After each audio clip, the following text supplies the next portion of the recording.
Hello everyone, and this is a book review and my favorite ideas that I found in this book called Misbehaving, the Making of Behavioral Economics. So let's see what I saved.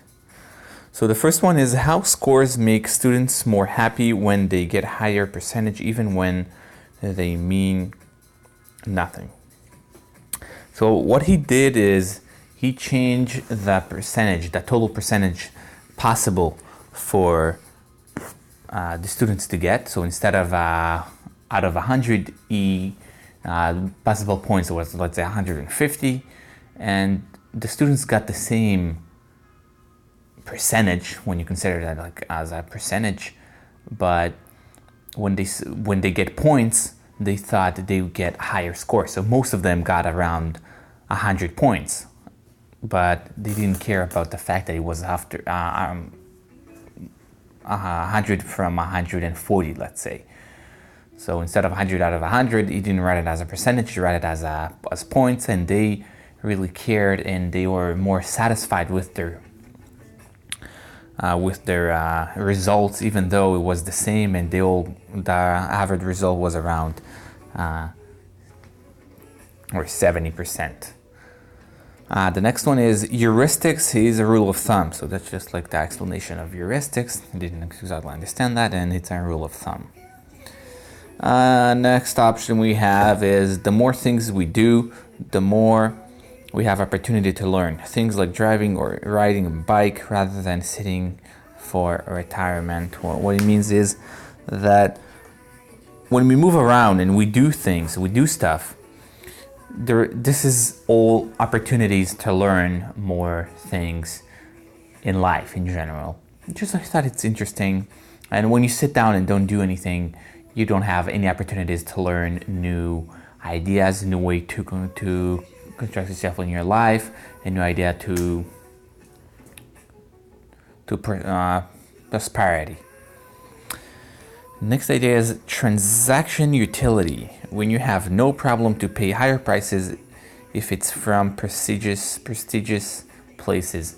So it's a study that people willing to pay more money from a beer in a prestigious place than just in a random grocery store. Same beer, same exact thing, same bottle, same everything, but they were willing to pay more because it's from quote unquote good place or looks better, which is like, again, it's bullshit, but it's the same because it's the same place. Next idea is when buying a mattress, there is mostly a sale because this is something we don't buy frequently and it's hard to assess the costs.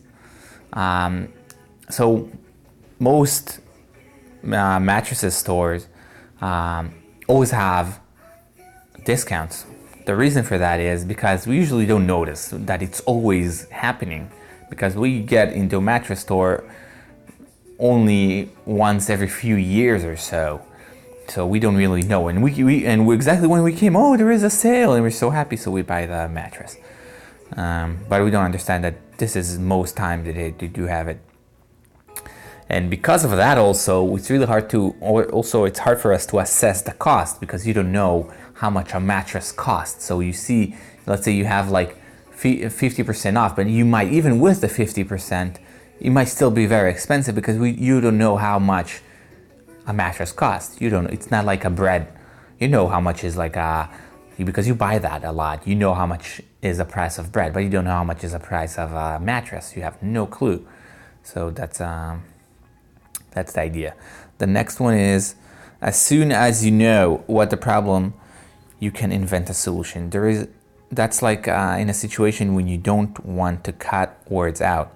So you just keep a folder with what you took out, and in this way it doesn't hurt. So he found a good solution, because what happened is sometimes we get like attached in some way to what he did. He wrote an essay or something like that, and it's hard for us to throw things out. And what he did, and we found a good solution for that. He opened a new folder, and everything that he wanted to take out but he felt bad to delete for no reason, he kept out in that folder. And in this way, you don't throw it out, you just keep it in other places. Most likely we will never get into that folder, but that's a good solution.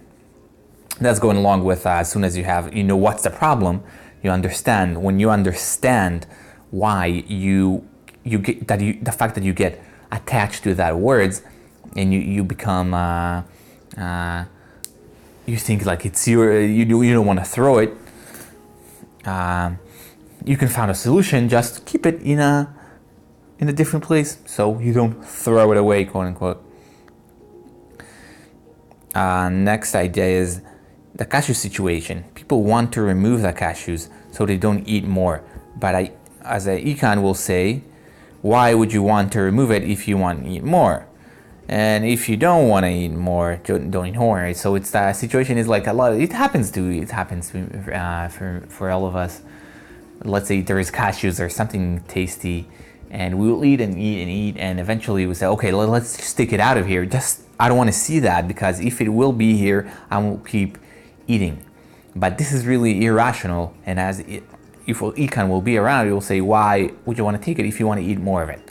You say, because in this way I can stop myself. So you want to eat more, basically. This is what all you can say. You want to eat more, so eat more. So it's totally irrational, and I thought it's pretty interesting. Next idea is, how do you increase ski sales?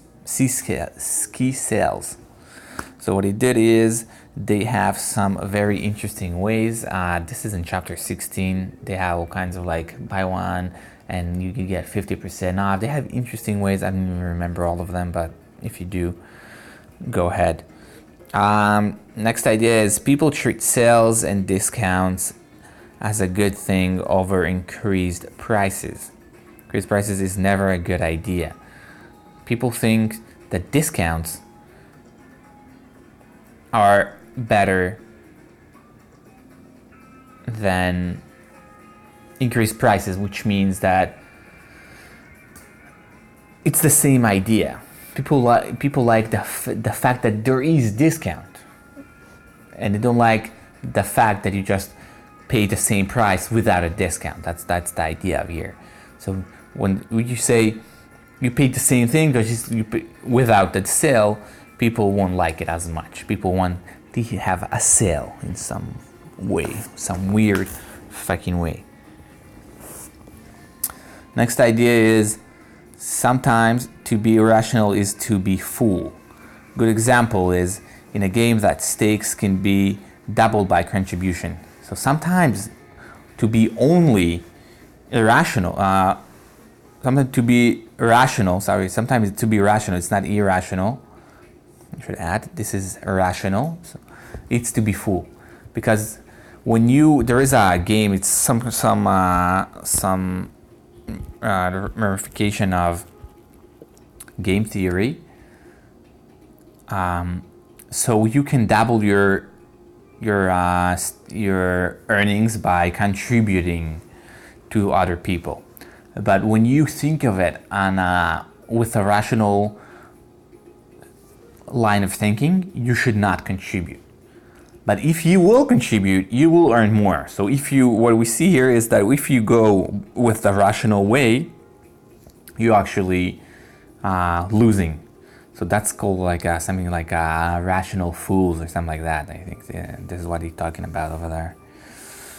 Next idea is, what's good for a company is that her managers will take risks. Although managers wouldn't take risks because there isn't encouragement to do so, and that's actually quite the opposite.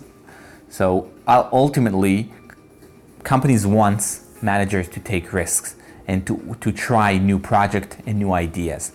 But in reality, what's going on is that managers don't take risks, and the reason for that, this is what they found out, is because when a manager fucks up and one of his project falls or fails, he sometimes can get fired or get like he will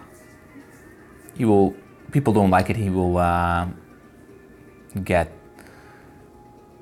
have a hearing or whatever, because they do not encourage that in other way. They want it. It's not they want it. They will benefit from it. So companies that have more earnings have more managers that take risks, because it's beneficial for the company to try new things. Statistically, this is what they prove there.